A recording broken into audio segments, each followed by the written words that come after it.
앞서 이제 고린도전서 초반부에서 나왔었는데 바울이 사도인 것에 대해서 고린도 교회가 좀 의심하고 있다, 사도권을 의심하고 있다라는 얘기들이 나와 있었습니다.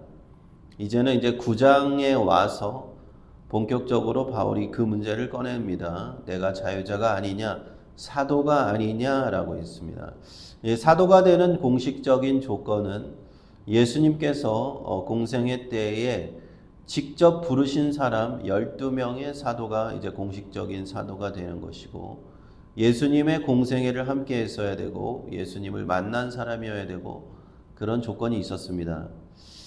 그래서 이제 사도행전 초반에 보면은 이제 가룟 유다가 죽고 마디아가 들어올 때 조건을 내세우죠. 주님과 함께 했었던 제자들 중에 사도를 뽑는 조건이 있었다는 겁니다. 우리가 다 알고 있습니다. 그런데 이제 사도 바울은 다른 12사도들과 달리 그렇지 않았거든요. 베드로와 안드레와 시몬과 야고보와 달리 예수님의 공생애를 함께하지 않았기 때문에 의심을 받았다는 겁니다. 그러나 바울이 뭐라고 항변을 하느냐? 예수 우리 주를 보지 못하였느냐? 아니라는 겁니다. 사도 바울이 다메섹 도상에서 부활하신 예수님을 만났다. 마치 베드로와 다른 사도들이 무덤에서 빈 무덤을 보고 부활하신 예수님을 만났듯이 다메섹 도상에서 바울이 만난 분이 부활하신 주님이었다라는 겁니다. 그리고 조금 특이하긴 하죠. 특수하긴 하지만 주님으로부터는 직접 이방인의 사도로 명하심을 받았습니다. 그래서 사도 바울이 말하는 것은 고린도 교회는 나의 사도권을 의심하면 안 된다. 왜? 내가 가서 세운 교회가 복음을 전하고 이방인의 사도로 복음을 전하고 세운 교회가 바로 고린도 교회인데, 고린도 교회에서 나의 사도권을 의심하는 것은 이해할 수 없다라고 얘기하는 겁니다. 그래서 2절에 다른 사람들에게는 내가 사도가 아닐지라도 너희에게는 사도다라고 얘기하는 거예요. 왜냐하면 나의 사도됨을 주 안에서 인친 것이 너희다. 고린도 교회 당시에 외부에서 사람들이 들어왔던 것으로 보이는데, 이 외부에서 들어온 사람들이 바울에 대해서 비판적이었다라는 것을 추정할 수가 있습니다. 바울에 대해서 그는 참 사도도 아니고 12사도들과 같이 베드로와 같이 그런 권위가 있는 것도 아니다. 사도권을 의심했다는 것입니다. 그러나 고린도 교인들은 사도 바울의 이방인의 사도로서의 살아있는 증거가 됩니다. 인쳤다라는 것은 도장을 찍었다는 것. 어떤 공증서에 쾅 도장을 찍었다는 것은 확실하다는 진짜라는 얘기잖아요. 그렇죠? 사도 바울이 사도인 것을 확실하게 인친 것이, 주 안에서 인친 것이 고린도 교회 너희들이고 고린도 교인들이 아니냐. 3절에 나를 힐문하는 자들에게 발명할 것이 이것이다. 바울을 비판하는 자들, 바울이 진짜 사도도 아니고 사도의 권리가 없는 사람이라고 비판하는 사람들에게 변명할 것이 이것인데, 이제 4절부터 쭉 나옵니다. 우리가 먹고 마시는 권이 없겠느냐. 이제 생계를 함축적으로 얘기하는 거죠. 비유적으로 얘기하면 먹고 마시는 권한. 다른 사도들은요, 가령 베드로와 같은 사도를 보면 당시에 교회에서 또 베드로의 선교를 위해서 충분한 경제적인 후원을 받았습니다. 그래서 사도들은 교회를 섬기고 목회 사역에만 집중할 수 있도록 모든 후원을 다 받았어요. 사도들은. 그런데 사도 바울은 그렇지 않았다는 거예요. 사도 바울은 교회에서 도움을 받지 않았습니다. 그건 교회가 안 도와주려고 했기 때문에 도움을 받지 않았느냐? 그것이 아닙니다. 교회가 도와주려고 했어요. 사도 바울을 우리가 서포트하겠습니다. 후원하겠습니다. 근데 사도 바울이 저는 괜찮습니다. 그것을 거절했어요. 그런데 그렇게 거절한 것이 오히려 오해를 불러일으켰어요. 그래서 사도 바울이 진짜 사도가 아니기 때문에 그런 후원을 받을 자격이 없으니까 안 받는 것 아니겠느냐라는 그런 오해가 있었다는 겁니다.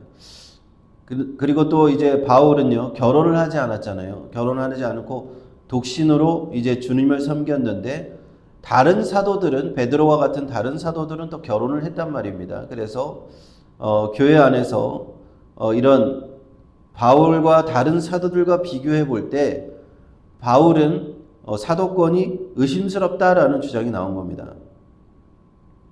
그 사도행전을 보면은 바울과 바나바가 이제 전도 여행을 다니면서 천막을 만드는 일을 하면서 생계를 유지합니다. 복음 전도를 위해서. 그래서 다른 사도들과 달리 일을 하면서 그렇게 사도라고 하면서 이렇게 선교를 하는데, 저런 것이 사도의 모습으로 잘 보이지 않는 거예요. 사도들은 그냥 교회에서 이렇게 섬김을 받으면서 사역을 해야 되는데, 사도 바울은 그렇지 않았거든요. 자기가 직접 일을 하면서 자비량으로 그렇게 일을 했습니다. 그래서 이제 4절부터 6절까지 먹고 마시는 권이 없겠느냐? 게바와 같이 자매된 아내를 데릴 권이 없겠느냐? 나와 바나바만 일하지 아니할 권이 없겠느냐? 아니라는 거예요. 사도로서 다 이 세 가지 권리를 다 갖고 있다는 거예요. 사도 바울도 다 갖고 있는데, 사도 바울은 자발적으로 그 권리를 쓰지 않고 있다는 거예요. 자발적으로 권리를 쓰고 있지 않다는 겁니다. 그것이 참 사도 바울의 위대한 점입니다. 자기가 그렇게 다 쓸 수 있고 도와주겠다고 하고 결혼도 할 수도 있고 다 할 수 있는데, 사도 바울이 그걸 쓰지 않고 있다는, 자기의 권리를 쓰지 않고. 7절에 보면은 이제 자비량인 단어가 나오죠. 누가 자비량하고 병정을 다니겠느냐. 오늘 선교사들 중에 오늘날도 이제 정기적으로 딱 이렇게 후원을 안정적으로 받는 사람이 있는 반면에 자비량 선교사가 있습니다. 자기가 알아서 후원자도 모집해야 되고 자기가 혹은 일을 해서 그렇게 선교를 하는 분이 계세요. 우리 자비량 선교사라고 합니다. 그 자비량이라는 말이 이 7절에서 나온 거예요. 자비량을 하고 병정을 다니겠느냐. 군인들을 봐라. 군인들이 군복무를 하는데 국가에서 노봉을 받고 군복무를 하는 거지, 자기가 돈을 내서 자기 돈을 들여서 군복무하는 사람 봤느냐라는, 그런 사람 한 명도 없죠. 미국에서 미군으로 입대하면 엄청난 베네핏을 줍니다. 혹시나 전쟁터에 가서 뭐 조금 부상이라도 있고 그냥 트라우마라도 입으면 평생 공짜로 그냥 다 치료해줘요. 미군들의 혜택이 엄청나죠. 누가 양떼를 기르고 양떼의 젖을 먹지 않겠느냐. 양치기가 양을 치면서 자기가 배고픈데 양의 젖을, 우유를 마시는 거예요. 포도를 농사 짓는 일꾼이 포도를 농사를 짓고 포도 열매를 따먹지 않겠느냐는 겁니다. 다 그렇게 허용이 되는 겁니다. 마찬가지입니다. 선교사들도, 하나님의 사역을 하는 사람들도 그런 권리가 당연히 있다는 겁니다. 그 권리가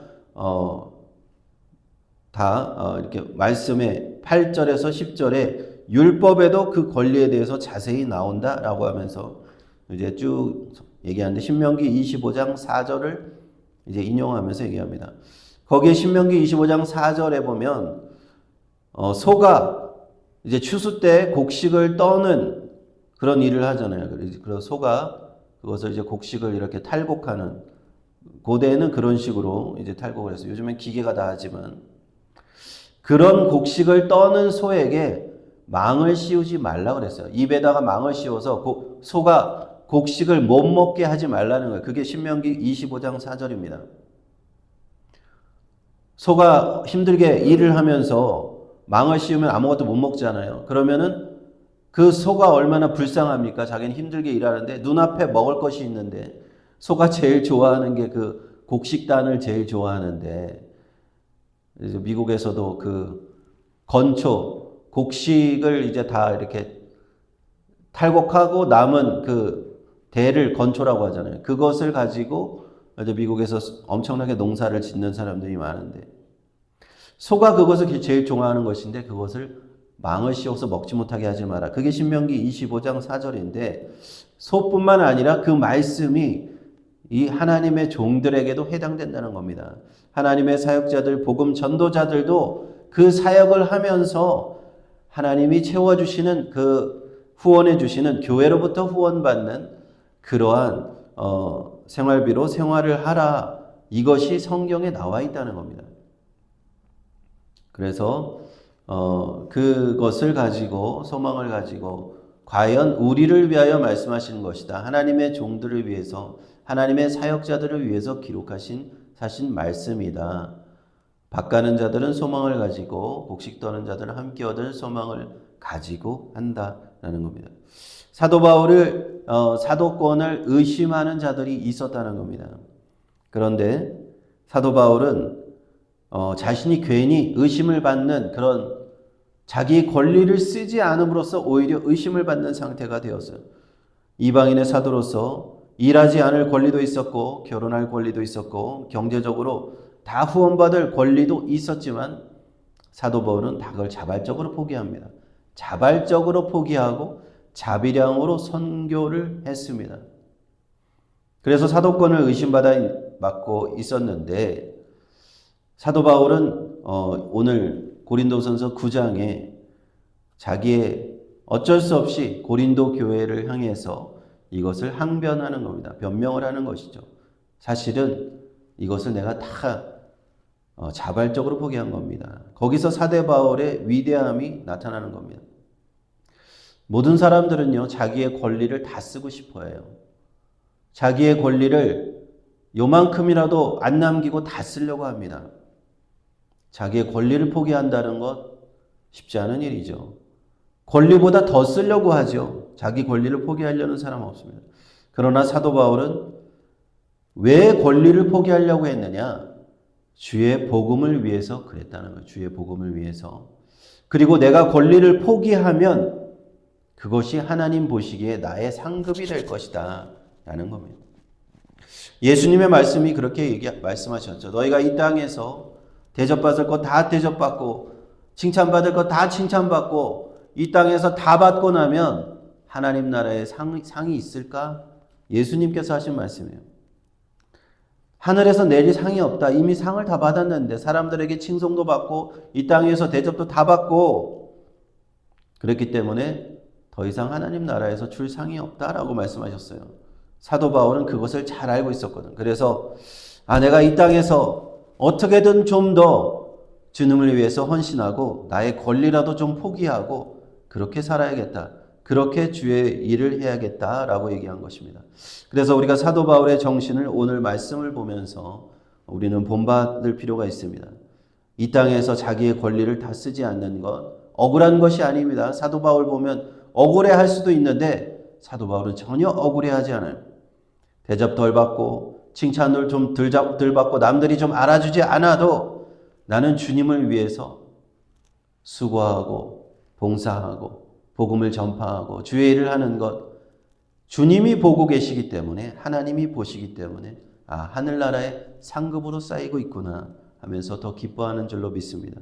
이러한 마음이 있을 때 우리는 어떤 일을 하더라도 서운한 마음이 들지 않을 수가 있는 거예요. 사도 바울도 자꾸 이렇게 자기한테 그런 의구심을 제기할 때 서운한 마음이 있지 않았을까요? 그러나 사도 바울은 그것을 초월합니다.